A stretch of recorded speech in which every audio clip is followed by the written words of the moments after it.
Sí, nosotros analizamos en realidad en un contexto mucho más global.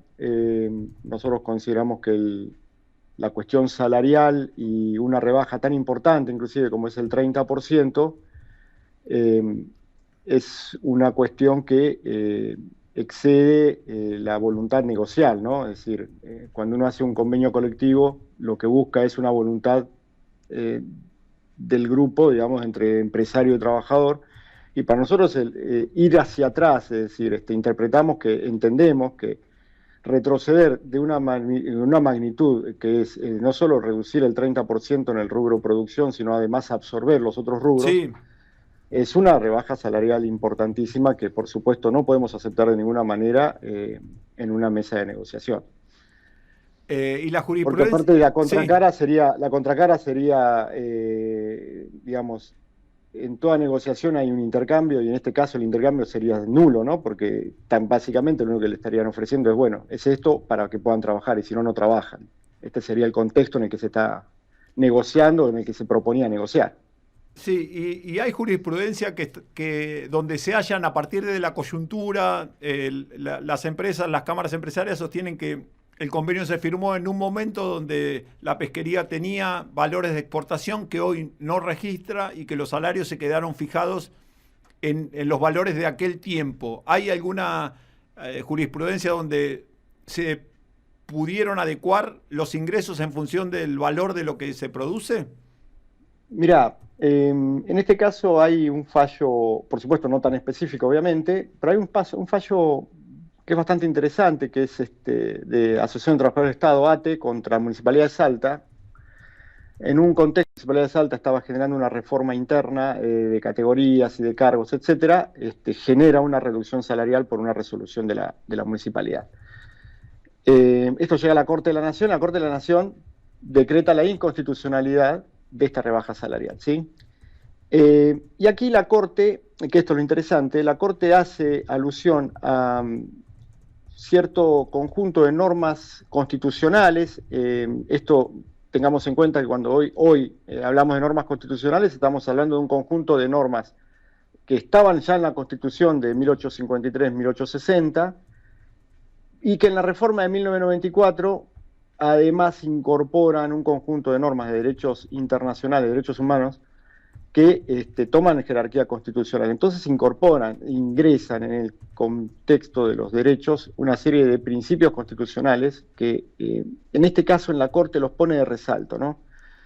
Es el fallo. El principal de sí, este fallo ATE con Municipalidad de Salta pone mucho hincapié en, si se quiere, hace mucho hincapié en otras cosas más, pero te tomo dos puntos. El principio de progresividad, y la cláusula de progreso que está instalada en la Constitución en el 75, inciso 19, ¿sí? El progreso económico con justicia social, dice la Constitución. Entonces, con, haciendo foco en estas dos normas, en estos dos principios, desarrolla una serie de conceptos que son interesantes leerlos porque esto fija la pauta de por qué no podés ir a trabajar en una rebaja salarial y en un contexto regresivo. Y además, de acá surge también, ¿qué es esto el principio de progresividad? Porque de alguna manera, por las propias principios emergentes, digamos, por ejemplo, del Pacto Internacional de Derechos Económicos, Sociales y Culturales, incorporado a la Constitución,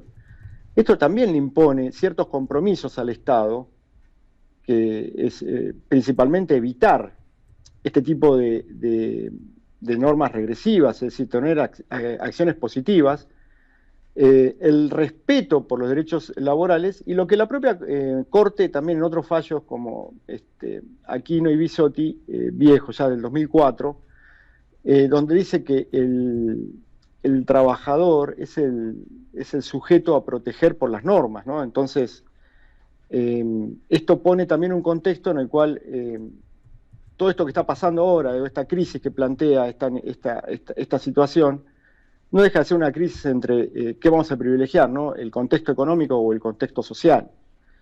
Y claramente la Corte, por lo menos en estos antecedentes, se fue inclinando por el orden Social. económico, sobre el orden social, sobre el orden económico, ¿no?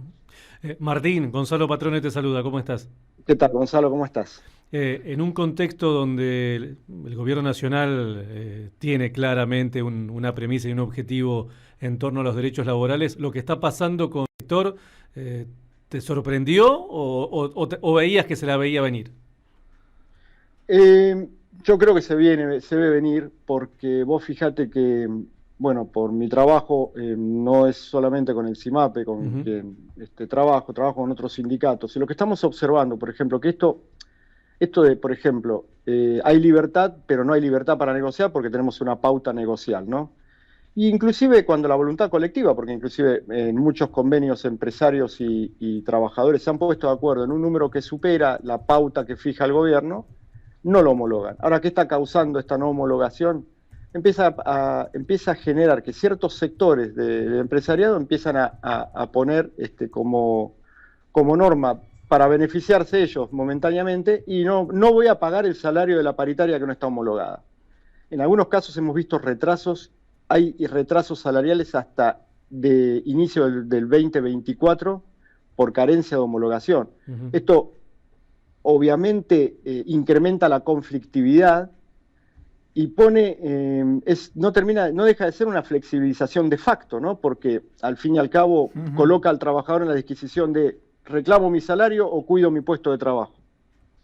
Y es Y, una disquisición cruel, ¿no? y- y, Porque al fin y al cabo es lo que termina pasando. sin duda, Martín, y en ese contexto, las carteras laborales, ¿qué función están cumpliendo en estos momentos? Es que en sí, yo que en otras negociaciones, por ejemplo, también con el CIMAP, hemos visto otras integraciones de la cartera laboral que eran mucho más proactivas. Ujú. Esta cartera laboral claramente no tiene un rol activo en la solución del conflicto, ¿no? Recuerdo, había la viceministro la doctora Noemí Real, fallecida, era Sí, viceministro de Tomada. Sí. Yo la recuerdo en muchas audiencias, sí, tenía sí. inclusive a veces en contra de los propios intereses que defendíamos. Ella tenía una política totalmente proactiva y terminaba obteniendo de alguna manera algún resultado que lograra consensuar, ¿no? A las partes, porque a veces son conflictos difíciles, pero si no hay una política proactiva del gobierno, también a veces se pone difícil, porque al fin y al cabo hoy estamos con dos posturas muy rígidas. Eh, Martín, estamos hablando con Martín Lloca, abogado laboralista y asesor del CIMAPE. En este tiempo de negociación, ¿el sector patronal ha entregado alguna propuesta alternativa o es el 30%, que en realidad para mí es mucho más del 30% porque implica cambio de la liquidación del aguinaldo para los trabajadores del convenio de exacto, cepa, absorción exacto. de parte del sueldo proporcional también en la producción, además del básico? ¿Hay alguna propuesta alternativa como para decir, No, bueno, no lo hemos tenido ninguna analizamos? propuesta alternativa, pero como vos bien decís, por eso yo dije al principio, es mucho más del 30. Para ponerlo en contexto, pues vos muy bien lo dijiste, esta modificación de ¿Ustedes han la hecho el ley, cálculo de la ley cuánto es? establece medio aguinaldo, el aguinaldo es la mitad del mejor sueldo. Acá se estaría pagando un aguinaldo a promedio que es mucho menos que la mitad del mejor sueldo, por ejemplo. ¿Han sacado el cálculo de cuánto es la reducción para los No, trabajadores no, con el convenio de no, cepa? no lo hemos sacado. El número fino no, pero es más que el 30 seguro. ¿Y cómo sos optimista o crees que no va a haber temporada, que no va a haber acuerdo y que la flota quedará parada? Nosotros somos optimistas en el sentido de que tenemos la convicción de que lo principal acá es que la, el- la gente trabaje, así como muchas veces se ha criticado al sector de los trabajadores por generar un paro, o fíjense que hasta ahora, por ejemplo, el CIMAPE, que es por quien puedo hablar, no hemos tomado medidas de fuerza, nada, estamos dispuestos al diálogo, pero un diálogo en términos coherentes, ¿sí? Es decir, buscar una alternativa que no implique una rebaja salarial de semejante magnitud, que además sería expropiatoria, ¿no? Porque hablar ya más de un 30% está viejos Ujú. antecedentes de la Corte de la Nación, inclusive cuando resolvían sobre la inconstitucionalidad de los topes que establecía la indemnización por despido, hablaban que ya más del 30% era expropiatoria. Ujú. Entonces, esto realmente de ninguna manera puede ser aceptado por el sector de los trabajadores, pero sí está claro de que hay una firme voluntad de que el trabajador, lo dijo Pablo Pablo Trueba lo dijo en la última reunión, que los trabajadores están dispuestos a negociar, pero mientras trabajan. Martín, las cámaras emitieron un comunicado en las últimas horas donde hablan de intransigencia sindical como el principal motivo para que la temporada del langostino no se esté llevando a cabo. Para el común denominador del oyente que escucha y que quizás no está muy empapado en el tema, ¿se está diciendo toda la verdad de lo que está pasando en torno a este conflicto? No, claramente no, porque no hay intransigencia sindical, porque, es decir, la intransigencia es casi forzada. Es decir, yo no voy a dar trabajo si ustedes no aceptan esto. Eso, prácticamente, si la otra posición no es intransigente, no sé qué es lo que entendemos por intransigencia. Es decir, prácticamente obligan al trabajador a negarse a sentarse a una mesa de negociación en ese contexto, porque la única solución que traen es que el problema es siempre salarial. Es decir, probablemente acá habría que explorar otras causales de todo este tipo de situaciones.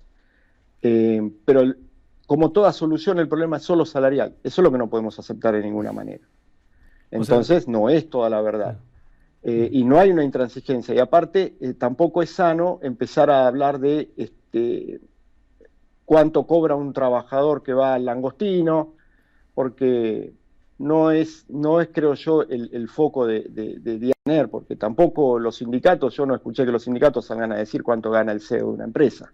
Sí, creo que esa es la nueva, tampoco. Esa, Martín, creo que es la nueva estrategia del sector patronal. Ya no hablar de 30% de rebaja, sino cuánto gana un tripulante. Es decir, como para fíjate que si lees entre líneas el comunicado, yo lo entiendo así por lo menos, y me puedo equivocar como cualquiera, pero a mí, cuando lo leía el comunicado, yo leía un mensaje detrás de cada párrafo, ¿no? Que decía, le mandaba un mensaje a los trabajadores: por culpa del sindicato ustedes no están trabajando, vengan que hacemos el contrato de ajuste y salimos.